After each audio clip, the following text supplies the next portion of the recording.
tema você tem, né? O esquecimento do passado. Pronto. Aí quando terminar, às 17 horas, você passa para mim e eu faço o encerramento com a. Tem a prece inicial, tem os avisos, certo? Você faz o seu tema e retorna a palavra para mim. Ok? Nivane, não me chamo de senhora não, porque eu sou muito jovem, só tenho 72 anos, André. Eu fui aluna do seu pai, viu? Como é que está, doutor Humberto? Foi aluna dele, viu? Pois é. Conta isso, eu não tenho a menor dúvida.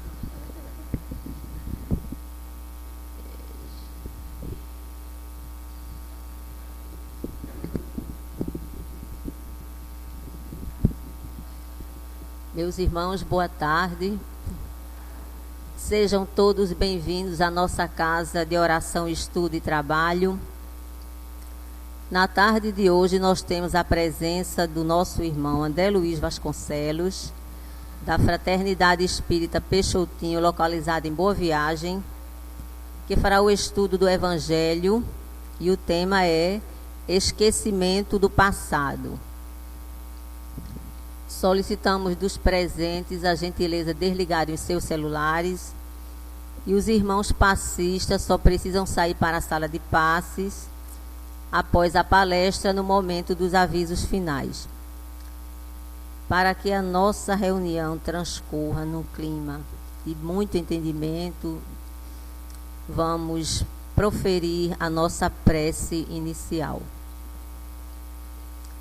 Deus de amor e bondade, Pai de infinita misericórdia, pela Tua graça, Senhor, estamos mais uma vez aqui reunidos para o aprendizado do Evangelho que o nosso Mestre Jesus, o Teu Filho amado, nos trouxe e que tanta consolação traz para as nossas vidas. Que possamos, Pai amado, juntamente com o Teu Filho amado, com o nosso irmão Bezerra de Menezes e a sua equipe espiritual, desfrutarmos desse momento de paz, de luz, de boas vibrações, para que esses ensinamentos encontrem refúgio nos nossos corações, nos nossos espíritos. E assim sendo, Pai amado, na certeza de Tua presença maior em nossas vidas e nesse recinto, te pedimos permissão para iniciarmos a nossa reunião da tarde de hoje. Que assim seja.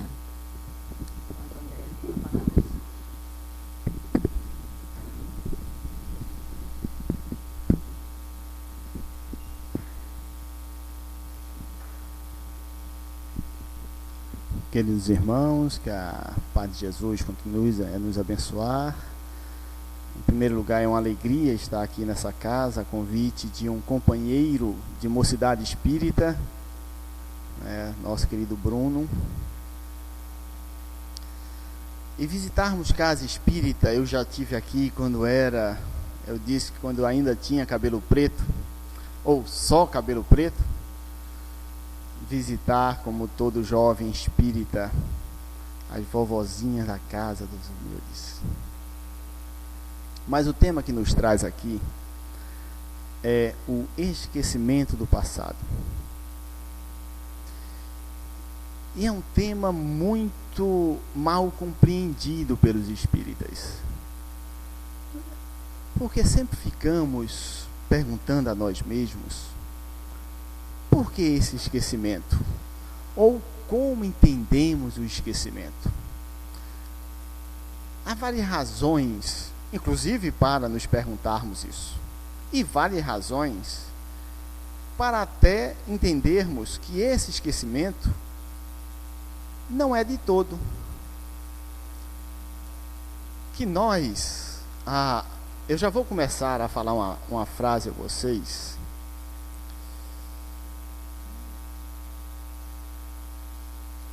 Que talvez, à primeira vista, possa conflitar. Eu posso, como espírita, dizer que temos apenas uma vida? A vida é uma só? Posso? Posso ou não? A vida é única ou não é? Deixa eu ver se a tribuna aqui. Muito embora somos todos nós reencarnacionistas, a vida é única. A vida é uma só, mas de várias existências. O Espírito nasce. O Espírito é uma obra de Deus por excelência. Ele nasce do laboratório divino. Isso está muito belo, retratado nas metáforas que vamos encontrar no Velho Testamento e na própria Gênese, quando na bela história da Gênese, que os homens tiveram a concepção, porque não poderia ser diferente disto, quando dá-se o nascimento da luz, primeiro da vontade, Deus quis, e a luz se fez, até o surgimento do homem, do ser humano, no 6º dia, quando Deus viu que tudo estava pronto. Mas agora sim, agora é a vez do espírito humano habitar este orbe. E nasce um homem, de sua costela a mulher, e etc, etc. E na infantilidade humana, ou talvez na nossa impercepção ainda, escreve o Velho Testamento que Deus descansou.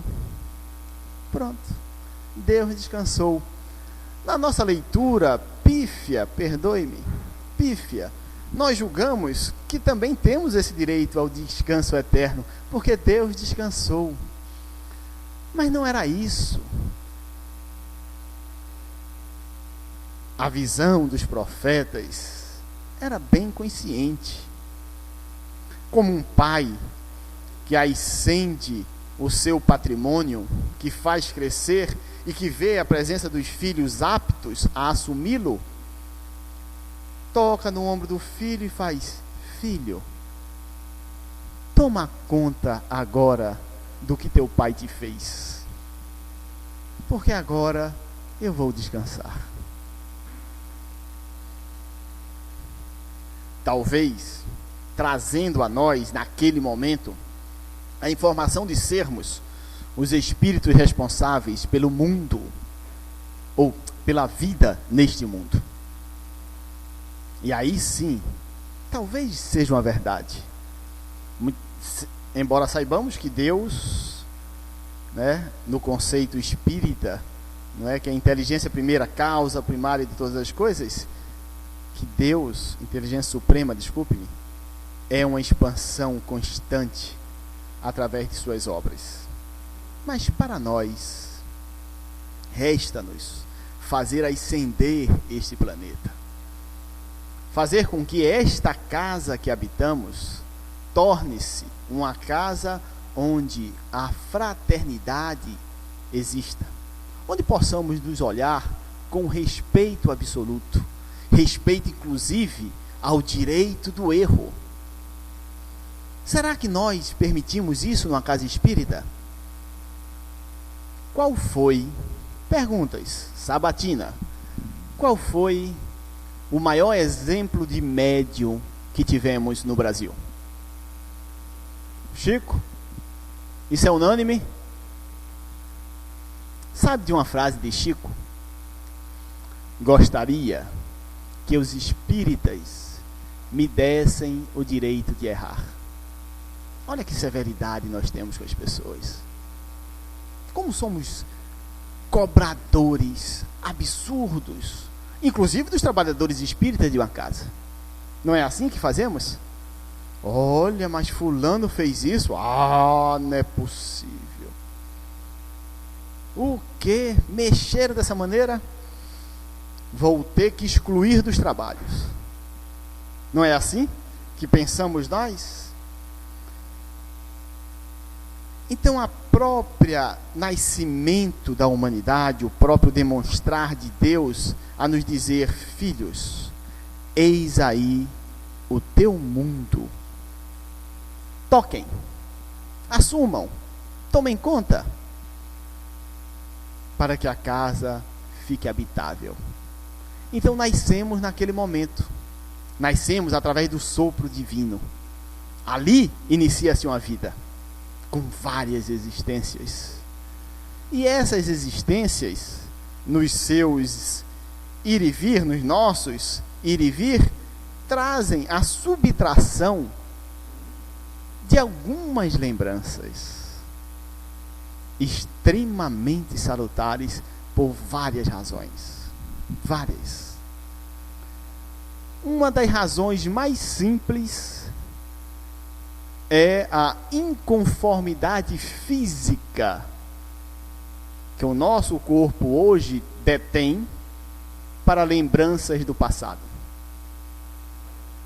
Divaldo conta uma história de um menino que aos 12 anos de idade, que nasce, que reencarna com a plenitude, né, do conhecimento espiritual que tinha, e aos 12 anos já comanda um grupo grande de engenheiros no mundo, mas que morre de problemas do sistema nervoso central.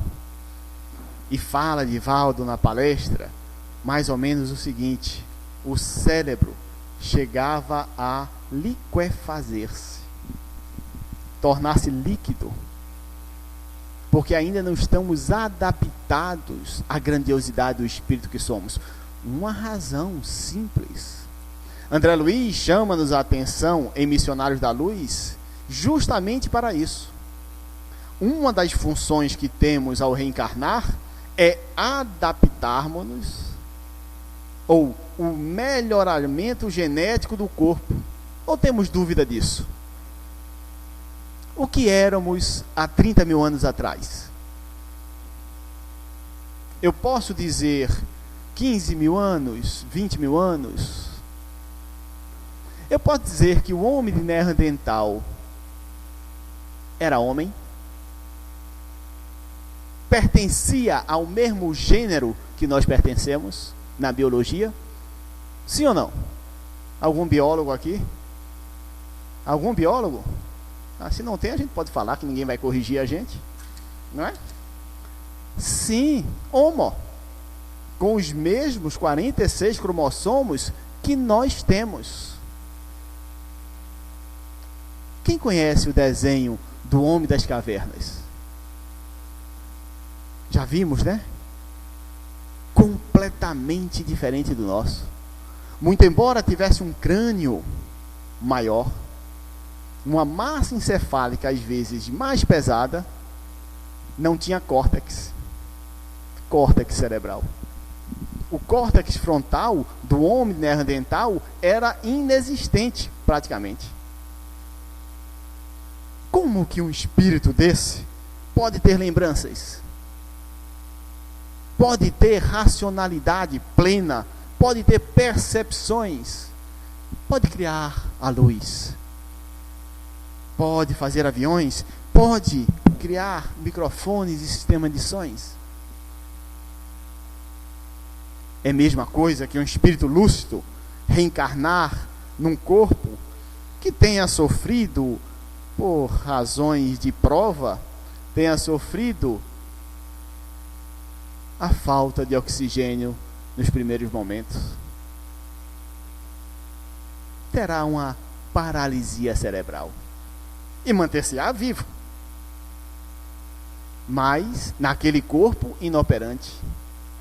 E aí André Luiz chama atenção em Missionários da Luz: é preciso reencarnarmos para adequarmos o corpo à grandiosidade do espírito.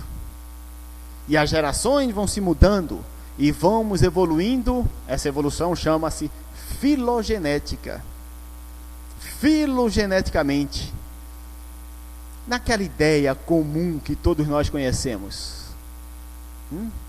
Órgão sem função, órgão que desaparece, dando funcionalidade a todos nós. Poderemos dizer que hoje, no mundo em que habitamos, a razão está mais presente? Sim ou não? Lógico. E aí, os cientistas projetam o homem do futuro. Teremos cabeças bem maiores para abarcar o cérebro necessário, por exemplo, a um espírito que traga as reminiscências do passado mais fortes. Porque por enquanto a célula não aguenta. Isso é confuso? É não. Isso é tão simples. Quem cometeu aqui um erro, fora eu? Um só. Só eu? Puxa vida, essa turma aqui é espírito evoluído. Eu não sei se eu mereço falar aqui. Mas um espírito errado que aqui está diante de vocês, nesse erro que cometeu, não foi um, foram vários. Mas tem uma vontade imensa de deletá-lo, de esquecê-lo, de deixar para trás. É o que os terapeutas tentam fazer. Não nos tirar os erros, não, porque isso seria uma coisa absurda, até porque os erros nos educam, até porque eles precisam ser lembrados para que nós não voltemos a realizá-lo. Mas tentam nos tirar a culpa que nos põe preso a esse passado, ou que não nos permite ascender. E aí, talvez, a segunda grande razão para termos esquecimento do passado, para não carregarmos a nossa memória e o nosso dia a dia de culpas pelas nossas fragilidades, de erros que nos pesam na vida, que permite, às vezes, nos omitirmos de viver, escondidos, enclausurados em nós mesmos. Por isso que o grande filósofo, quando foi questionado, quando Kardec, aliás, questiona a espiritualidade sobre como ascendermos, e a resposta vem muito clara: um sábio já vos disse, questão 919, Livro dos Espíritos, conhece-te a ti mesmo. Mas isso é muito vago, né? Redundante e vago, né? Conhece-te a ti mesmo. Mas Kardec insiste, como fazê-lo?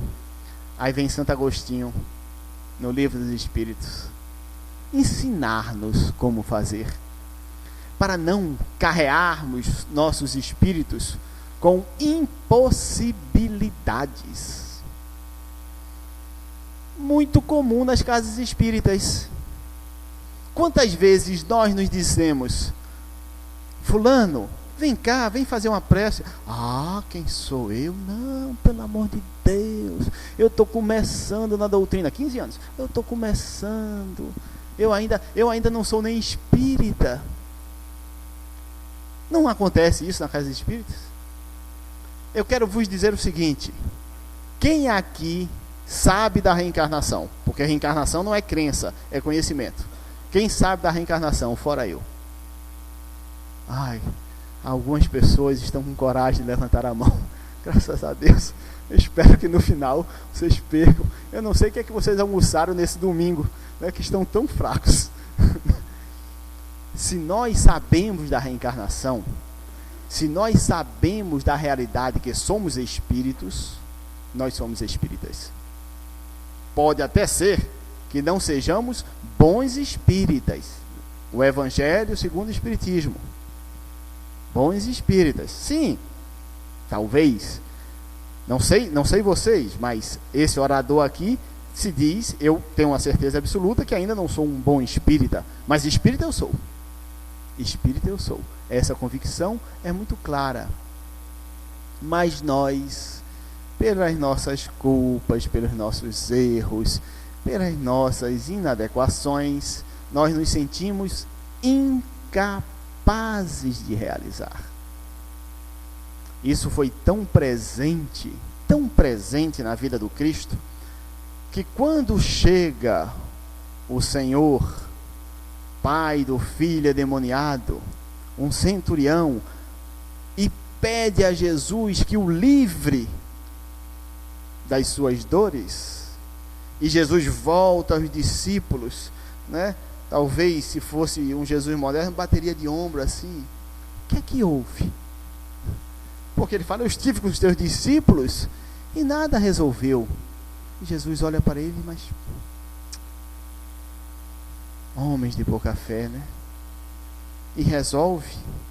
E várias vezes, quando Jesus chama Pedro, veja como eram espíritas os discípulos. Depois da multiplicação de pães e peixes, Jesus simplesmente pede licença aos seus discípulos para reservadamente orar. Os discípulos sabiam muito disso. Jesus se afastava um pouco deles, lógico, alimentando aquela multidão de pessoas. Imagine a energia que não foi despendida pelo mestre, né, para saciar aquele povo. E ele pede que os discípulos atravessem o lago de Cafarnaum, que ele ficará no outro lado da margem e que encontrará-se-á com eles, não é, como fosse oportuno. Os discípulos sabiam que Jesus aparecia de uma hora para outra, ninguém sabia como, e partiram no meio do lago. Jesus deve ter feito talvez uma das preces que, quando ascendermos um pouco mais, quem sabe veremos as imagens de luz dessas preces. E volta, refeito, resolve encontrar os discípulos e vem andando sobre as águas. Vem andando sobre as águas. Os discípulos perceberam, a consciência espírita está aí, os fatos espíritas estavam presentes. Como todo espírita ou todo conhecedor da vida do espírito, morriam de medo de espírito, né? Então viram, é uma alma penada que vem ali, né? Tinham consciência de que os espíritos aparecem, estão em todos presentes, e tremeram, até que Pedro, quando Jesus se aproxima mais um pouco, percebe que era o Cristo, e faz, embevecido com aquela cena, imagine que cena deve ser Jesus sobre as águas, sem luz absolutamente nenhuma, né? Esqueçam as luminárias de hoje, talvez uma lamparina de azeite, querosene não existia, né? Um azeitezinho ali queimando, e Pedro fala ao Cristo: Senhor, posso? E Jesus: vem. Encorajado pelo Cristo, Pedro tira o pé da nau, né, e começa a andar até Jesus, até quando um vento lhe bate, né, ele fraqueja e afunda. Jesus estende os braços: por que duvidaste, meu filho? Os discípulos, como nós, duvidamos do nosso potencial pelas manchas que carregamos, pelo passado que temos em nós. Bastou um vento diferente soprando, não é? Pernambucanamente falando, no cangote de Pedro, né? Que ele tremeu e caiu em si, dentro das suas impossibilidades. Volta todo o passado de culpa, de erros, de mágoa, de impossibilidade de viver a realidade do Espírito, e afunda. E Jesus: oh filho, por que duvidaste? Né? Então Santo Agostinho vai até ele, na resposta ao Livro dos Espíritos: olhe, façam como fazia quando estava encarnado entre vocês. A melhor maneira de conhecer-se é, no final do dia, relembrarmos o que fizemos de bom naquele dia.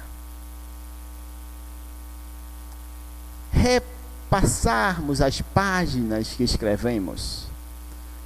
E se descobrirmos, porventura, que tivermos faltas naquele dia,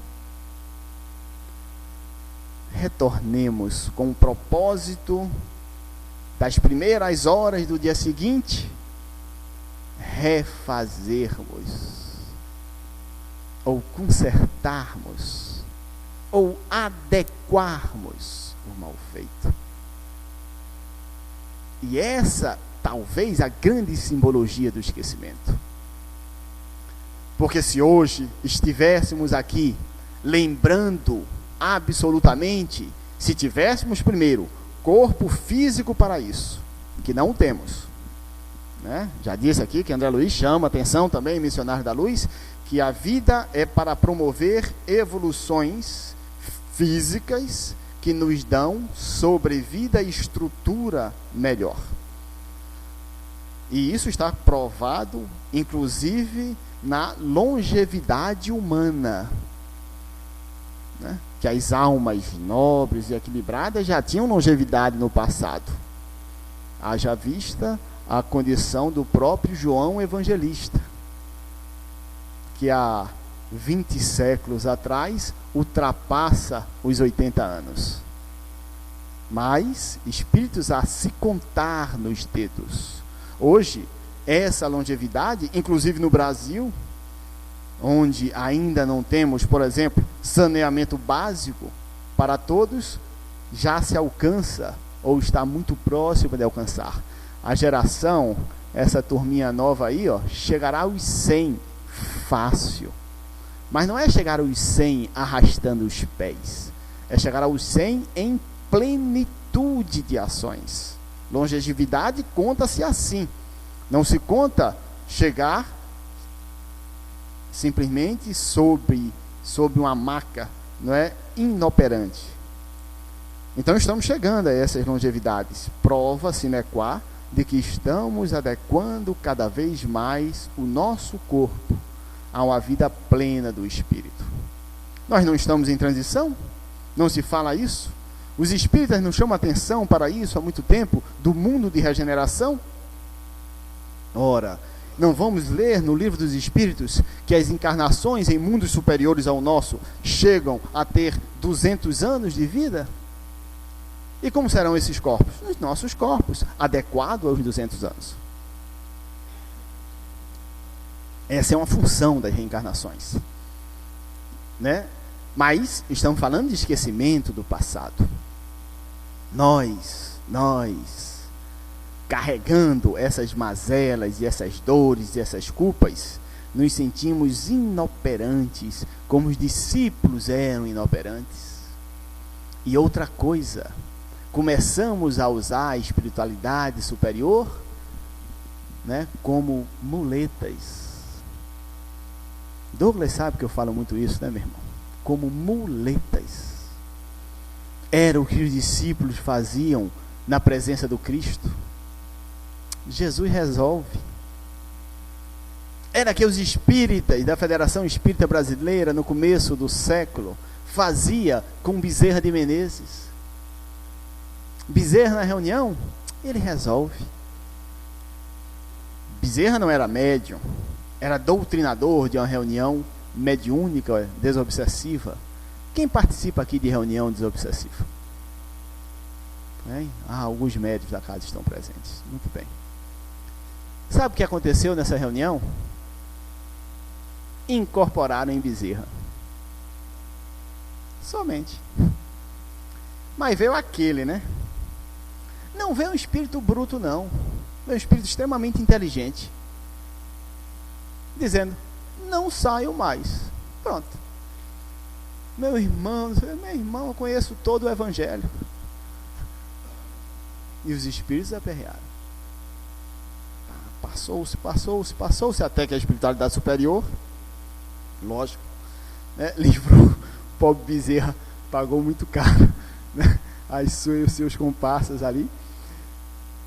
E depois os espíritos superiores vêm chamar a atenção. Olhe, nós fizemos isso porque vocês descomprometem-se com as obrigações. Então nós nos escoramos, como os discípulos escoram-se.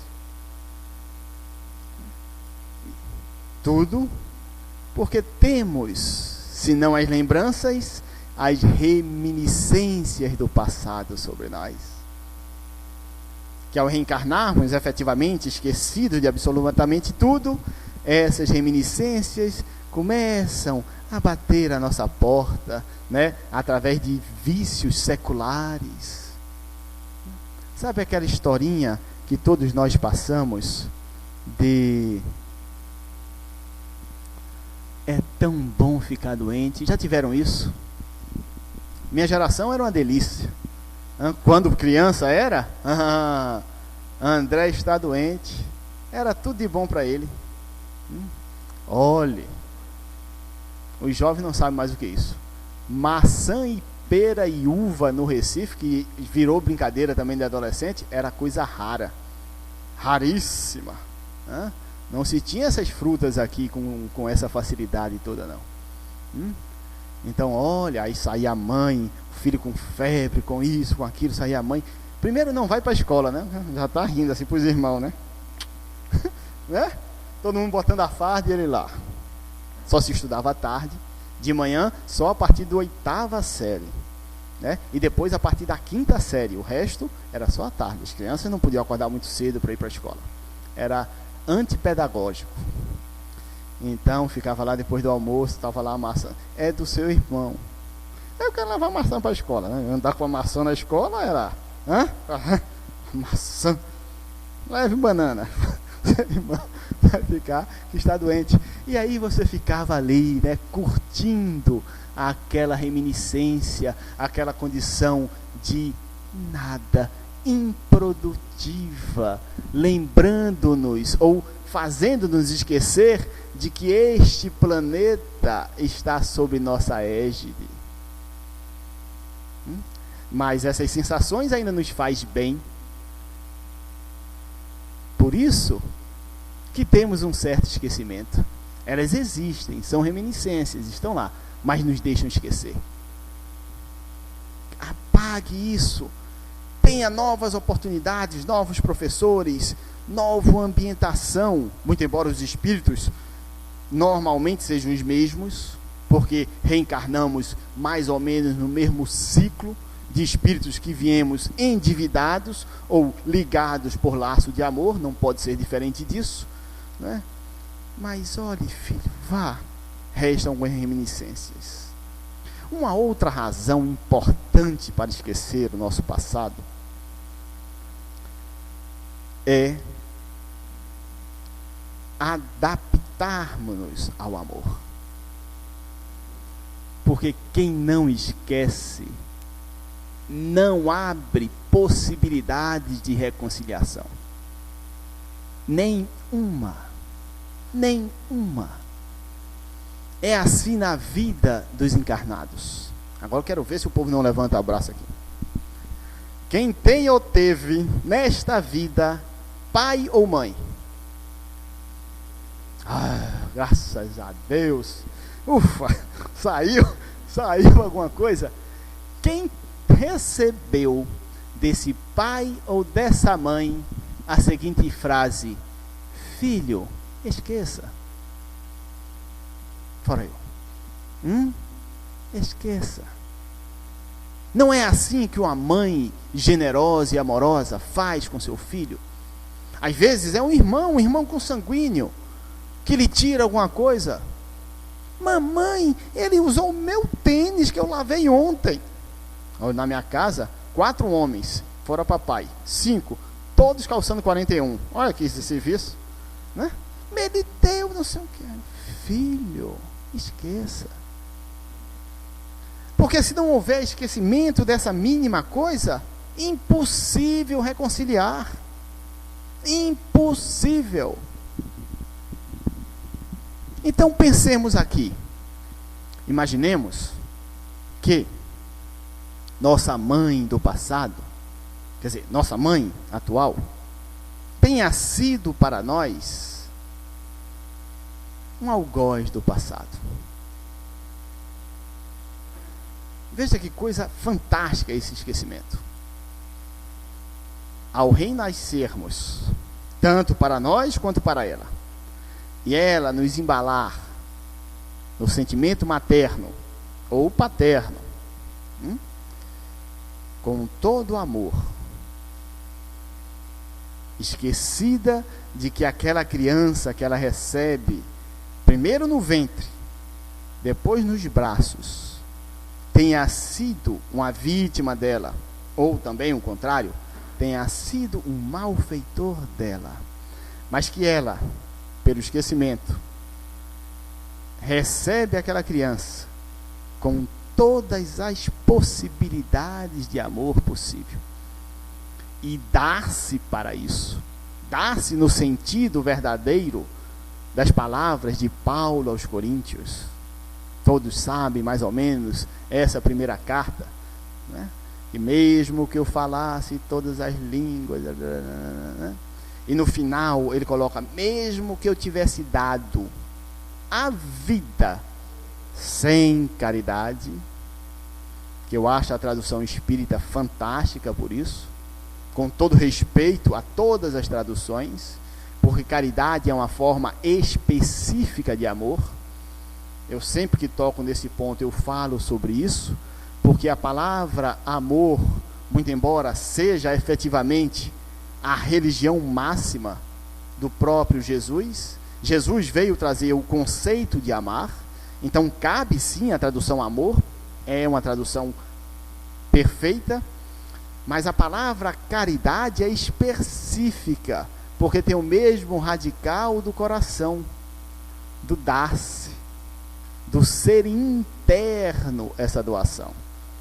Não ser de fora, não ser casual, não ser apenas de aparência, ela parte de dentro do órgão. Muito embora os anatomistas, e patologistas, e estudiosos, fisiologistas não entendam o coração como órgão do sentimento, nós espíritas, envolvidos no campo perispiritual, no conhecimento perispiritual, reconhecemos que o plexo cardíaco traz realmente compromissos de afetividade. Tanto é que numa frustração, né, ou numa partida de um ente querido, a dor é cardíaca e que pode gerar inclusive algumas paradas, né, numa reação fisiológica, mas a dor é lá dentro. As pessoas falam, olha, dói aqui dentro, faz eletro, faz tudo que tem direito, não tem nada, mas dói aqui dentro. Mas fugindo dessas ilações, se nossos corações, se nossa alma, se nosso sentimento não estiver com esse esquecimento, eu não recebo bem aquela criança, meu coração não pulsa. Aí esquece, os dois se enlaçam numa afetividade extrema, e quando desencarnam, os dois, onde está o passado? Longe, completamente longe, porque uma atitude de amor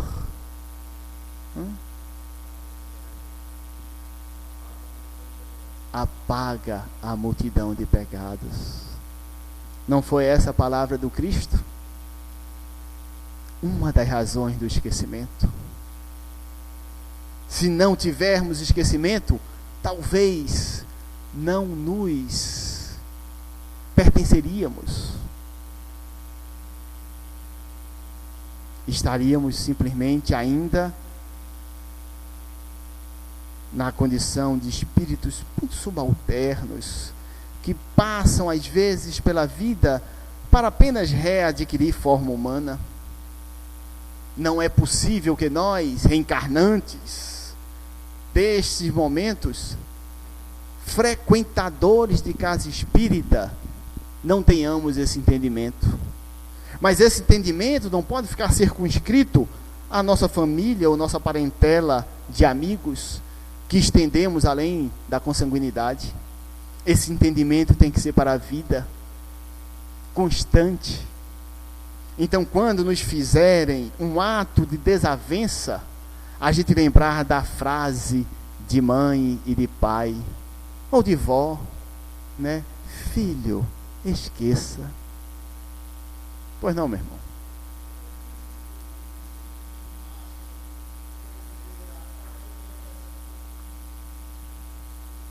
A doutrina espírita não tem nenhum compromisso com as terapias de vidas passadas. Absolutamente. Não é tese espírita. É tese da psiquiatria, da psicologia, da psicanálise, das ciências humanas. A bem da verdade, nós achamos até interessantezinho. Por quê? Porque a ciência está provando o que nós sabíamos. Essa frase foi escrita por Leon Denis, meu Deus, no Congresso da Bélgica de 1905. Não sei, agora estou na dúvida.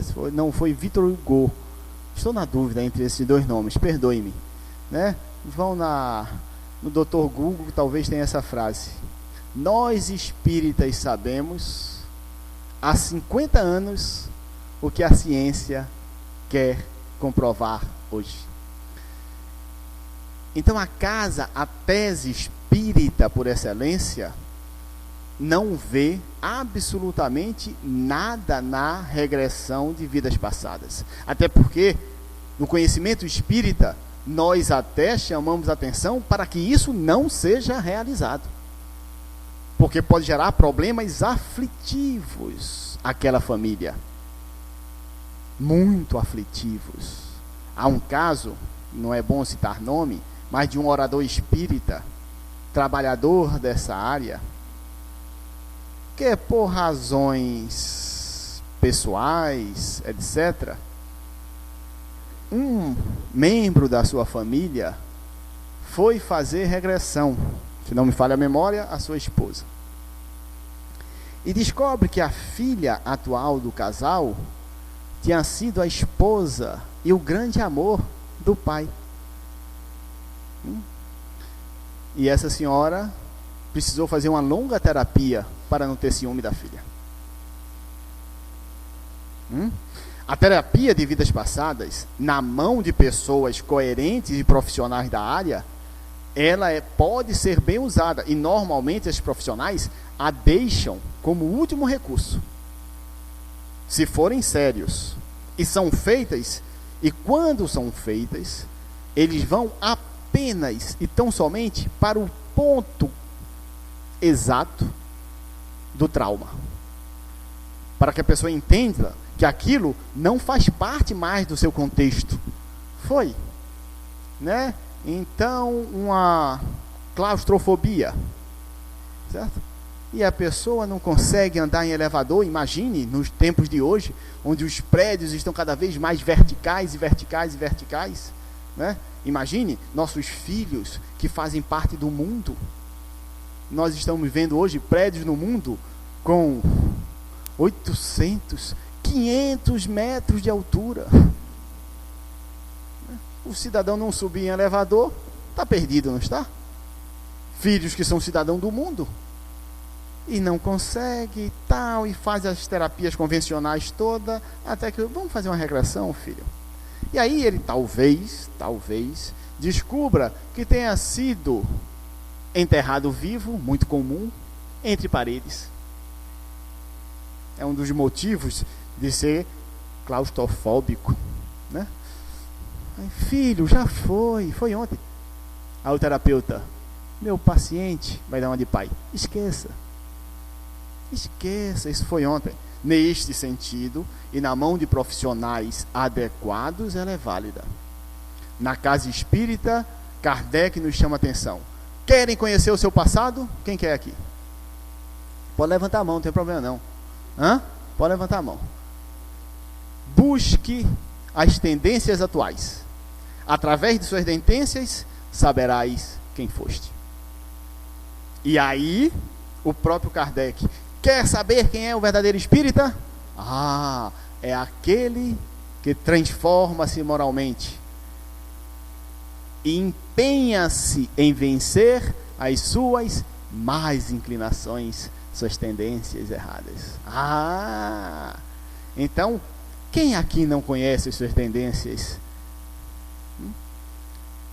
E aumentando mais ainda sobre os esquecimentos. Mas qual a minha missão? O Espírito às vezes pergunta isso, né? Qual a minha tarefa, meu Deus? Eu reencarnei, eu descobri que sou espírita, eu descobri que venho. Eu queria saber por que eu reencarnei. Qual a minha missão no mundo? Né? Primeira missão de todos nós é fazer o bem. Essa é a missão do ser humano. Fazer o melhor possível de si. Não importa o momento. É possível que tenhamos despertado muito tarde, mas é preciso fazer a nossa tarefa. E a missão específica que nós viemos fazer, relaxem, é vencer-nos as tendências que reconhecemos. Aquilo que eu reconheço que é errado é que eu devo vencer. É exatamente, reencarnei para isso.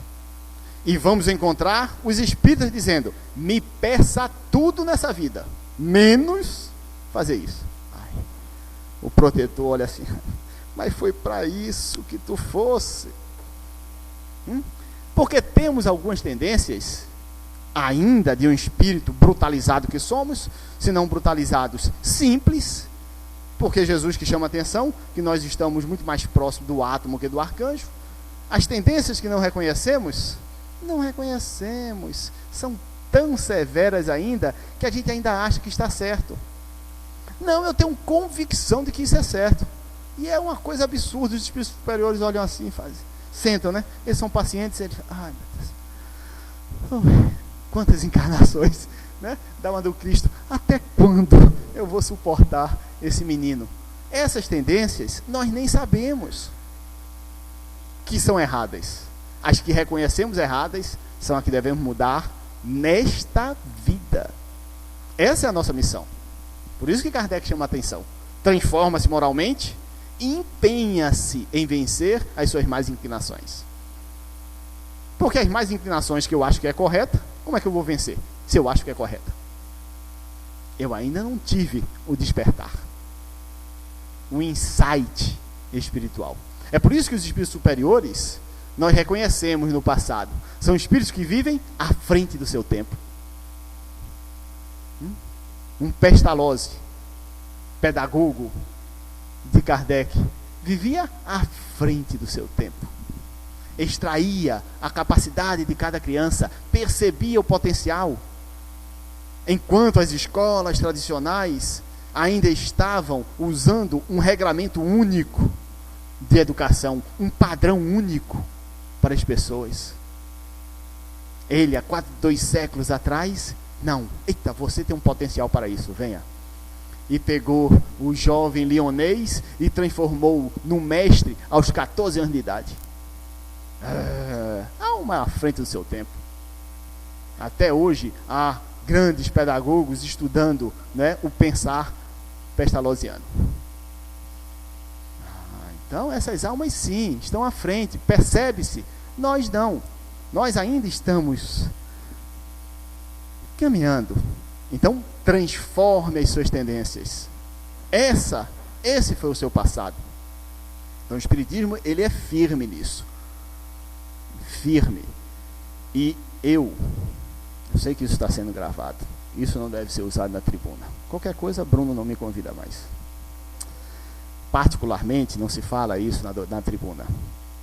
Vos digo que não quero saber quem foi. Mas não quero mesmo. E mais ainda, esses esquecimentos do passado, eles não findam com a morte, não. Às vezes desencarnamos e não voltamos ao nosso ontem. Isso só espíritos moralizados, equilibrados, têm acesso à CPU, né? Pega aí minha CPU que eu quero ver como é que eu fiz, né? Ao livro, os mais antigos, né? O livrinho da vida. Eu quero saber o que eu fui, né? Eu cito muito a história de André Luiz, né? Olha o meu celular, tá vendo? Eu não desliguei. Começou a pressa e eu vou finalizar aqui. André Luiz, Quem leu as obras de André Luiz aqui? Quem foi André Luiz antes de ser um médico no Rio de Janeiro? Quem foi? Não leram a obra? Quem foi? Ele não cita, tá certo. Ele não cita, ele não sabe. Ou não cita? Ele cita um grupo de espíritos que ele julga, 2 amigos extremamente superiores, trabalhadores, fantásticos. E quando ele vê, esses espíritos só voltaram até o ano 800. Além dos 800, eles não voltam. Porque ele desconhece. Aí ele fala, eles precisam voltar, porque há algo no passado que ainda está arquivado em suas mentes. Nos livros de André Luiz, por exemplo, Alexandre, que é o grande guia, monitor, né, esclarecedor de André Luiz no livro Missionários, ele diz, ipsi versus, para restabelecer a felicidade perdida, é necessário esquecer todo o mal. Porque se não há esse, não tenho condições nunca de encarar uma pessoa face a face com amor pleno. Porque não temos, porque não somos almas puras. Que mentira é essa de falar que amamos a todos? Amamos. Kardec era tão superior a nós, tão entendedor da psique humana, né, que ele dizia o seguinte: a religião do futuro estará baseada neste tripé: trabalho, solidariedade e tolerância. Porque ele tinha entendimento que era difícil nos amarmos incondicionalmente, porque ainda o é. Então ele fala tolerância, porque se não tivermos tolerância, ao menos com o nosso próximo, essa religião não se permanecerá entre os homens. Consciente, plenamente consciente, os ditos de Kardec são claros com isso, de que a religião é um amor pleno, puro, mas o amor incondicional ainda não é para essa fase da humanidade. Ou é? Vocês amam incondicionalmente qualquer pessoa?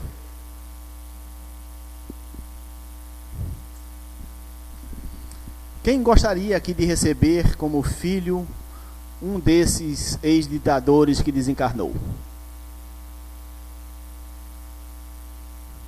Agora está certo, ninguém levantou a mão. Difícil recebê-los como filho, porque não temos esse amor pleno ainda. Talvez, lógico, isso seria uma carga muito difícil para qualquer um de nós. Muito difícil. Mas é isso que Kardec chama a atenção. E Alexandre fala: sem o esquecimento total, não se restabelece laços de amor. Então precisamos esquecer, sim. Mas vamos lá. Silvério, não Silvério Pessoa, espírita, né? Silvério, personagem do livro Missionários da Luz. É porque o tempo já está terrível, mas eu adoro as leituras de André Luiz, não é sem razão, quer dizer, por conta do livro, né? Por causa do nome, me deram esse nome, quem é esse cidadão aí? E aí, tornei-me realmente um André Luiziano. Então, Silvério, em seu plano reencarnatório, preparado por nosso lar, certo? Todo corajoso, chega assim para Manassés, dê-me licença, meu irmão. Manassés, eu estou preocupado com o esquecimento. eu não posso reencarnar esquecendo os propósitos, porque eu vou me perder lá embaixo. Manassés chega ao ombro dele e diz: seria muito difícil você triunfar com as lembranças que aqui traz, com as lembranças dos propósitos, porque essas lembranças do propósito podem perturbá-los. Aí o próprio Manassés pergunta, olha que coisa interessante, pergunta a André Luiz: André, o modelo está pronto? Ah, tá. E ele pediu um defeito na perna, o modelo do futuro corpo. E aí, para acharmos isso estranho, vem logo depois o exemplo de Joel, outro reencarnante, trabalhador espírita, 15 anos de preparo reencarnatório em nosso lar, 15 anos, já equilibrado, preparando sua próxima reencarnação. Tinha sido a ser bispo nas vidas passadas, pertencente à Inquisição, né? Joel preparou a reencarnação, mas para Joel foi importante dar a ele lembrança do passado. Olha, Joel, você vai reencarnar lembrando os seus compromissos, porque você trabalhará numa casa espírita, e é importante a lembrança dos compromissos, porque você receberá de volta, através da doutrinação, da palavra, da tribuna, das reuniões mediúnicas, os espíritos, seus adésios, que também vestiam a batina, que foram fortemente julgadores, para equacionarem-se novamente no seio do cristianismo, para libertar essas almas. Por quê? Porque precisava de um amigo. Vai um André que não conhece a pessoa doutrinar um espírito desse, mas vai agora o seu bispo. Chega assim: filho, sou eu que estou aqui de volta. Vem, vamos recuperar o tempo. Poxa, é o meu bispo. Então ele reencarna lembrando. O que acontece? Faliu. A vida, né, trouxe a ele todos os conceitos da curiosidade improdutiva. Ele reencarna muito mais querendo saber onde estavam do que realmente construir novas possibilidades. E se André passeando em nosso lar, né, estava lá Joel de novo em situação de grande sofrimento. Adelino, esse é um dos casos mais famosos, né? O pai de Segismundo. André Luiz adora nome assim, né? Eu brinco muito lá no Peixotinho, né? Quando chega assim uma Zenóbia, eu falo: ó, quem tiver filha mulher é o nome da vez, né? A pessoa, você nos tempos de hoje colocar Zenóbia, embora espiritaço, Adelino tinha um grande conflito com Segismundo. Triângulo amoroso. Ele recebo nada, esse cidadão, porque ele me matou na outra. Ele que fique por aí, né? Até que a prece do primogênito João lhe toca, né, a espiritualidade, consegue um ambiente naquele lar, chama Adelino, a esposa, o Segismundo, conciliam-se naquele momento, e o espírito recebe o green card da família para ingressar em seu território. Reencarna. E reencarna, Adelino recebe aquela criança e o tem como um verdadeiro filho. Que bênção o esquecimento.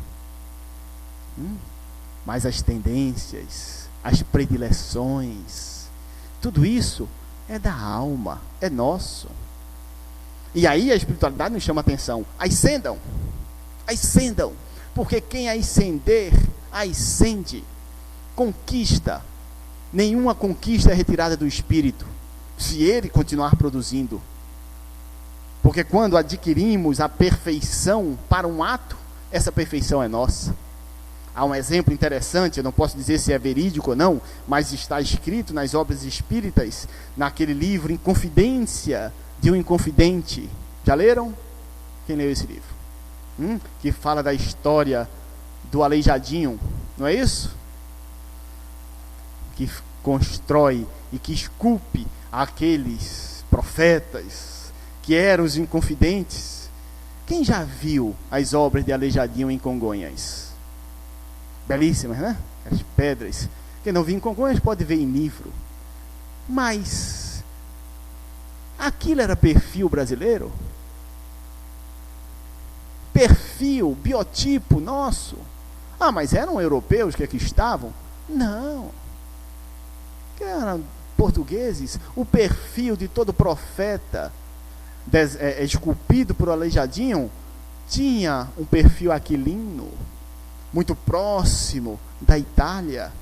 E o livro diz que ele era a reencarnação de Michelangelo. Não importa o corpo, se era mutilado ou não, já tinha adquirido a perfeição da mão. A mão era perfeita. Tanto é que traz para a pedra, não é? Moisés, não é isso? E até figuramente está o joelho quebradinho, porque diz que ele bateu no joelho e parla. Ora, parla, porque só falta isso, né? Pode ser só um folclore, né? Pode ser o carregador que quebrou o joelho. Não, foi o mestre que fez isso, que pediu para ele falar, e a coisa ficou mais bonita que o original, né? E está lá, né? Que trouxe a Pietà, né? Que quando pergunta a ele, mas como é que você esculpe Maria tão jovem? Ele fala, porque para mim a beleza dela, né, é estacionária, fixa, né? Ela nunca perdeu esse ar juvenil. Então, se isso é um fato, pode ser fato, sim, por que não? Porque nós sabemos que quando adquirimos a perfeição, ela é nossa.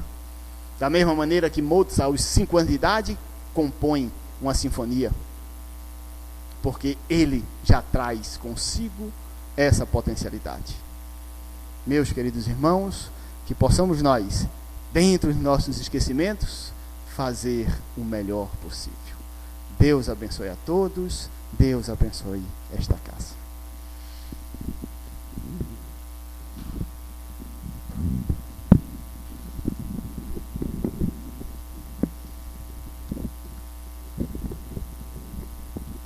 André, muito obrigado pela sua participação aqui nos trabalhos da nossa casa, certo? Esperamos tê-lo o mais breve possível. Já sinta-se convidado. Os avisos da nossa casa: visitem nossas vovozinhas diariamente a partir das 14 horas. Nós temos aqui na casa a campanha do quilo, que é realizada todo primeiro domingo do mês, das 8 às 11 horas. Todos os domingos nós temos aqui na casa a reunião da Mocidade Espírita e a evangelização infantil. Amanhã, segunda-feira, 19h45, nós teremos a reunião de consulta espiritual. Na reunião de terça-feira, às 20 horas, teremos a palestrante convidada, nossa irmã Rosa Padilha, da Federação Espírita Pernambucana, que fará o estudo do Livro dos Espíritos. Nós temos aqui na casa, toda sexta-feira, os estudos espíritas, que eles são realizados na seguinte ordem. Na primeira sexta-feira, nós estudamos André Luiz e a vida no plano espiritual. Na segunda sexta-feira, estudamos Allan Kardec, o educador e o codificador. Na terceira sexta-feira, estudamos Joana de Ângeles e a psicologia espírita. O responsável por esse trabalho é o nosso irmão Bruno Tavares. Todos compareçam às sextas-feiras, 20 horas. O site da nossa casa, www.casadosumildes.com, com toda a programação da casa, e o blog do Bruno Tavares, bruno-tavares.zip.net, com um artigo semanal aos domingos, e a TV do blog 24 horas online. O artigo que foi postado já esse final de semana é o Espiritismo, Política e Cidadania. E o filme da semana é Joelma, 23º Andar. Vamos encerrar nossas atividades, a primeira parte, agradecendo a oportunidade dessa reunião que o nosso Pai misericordioso nos concedeu. Pai bondoso e misericordioso, ao encerrarmos a primeira parte dos nossos trabalhos, queremos te agradecer, Senhor, porque nos concedeste esse momento de conhecimento, de plenitude, de paz para os nossos espíritos. Aprendemos que o esquecimento do passado faz parte de nossas vidas, mas para superar a dificuldade, superar os nossos erros.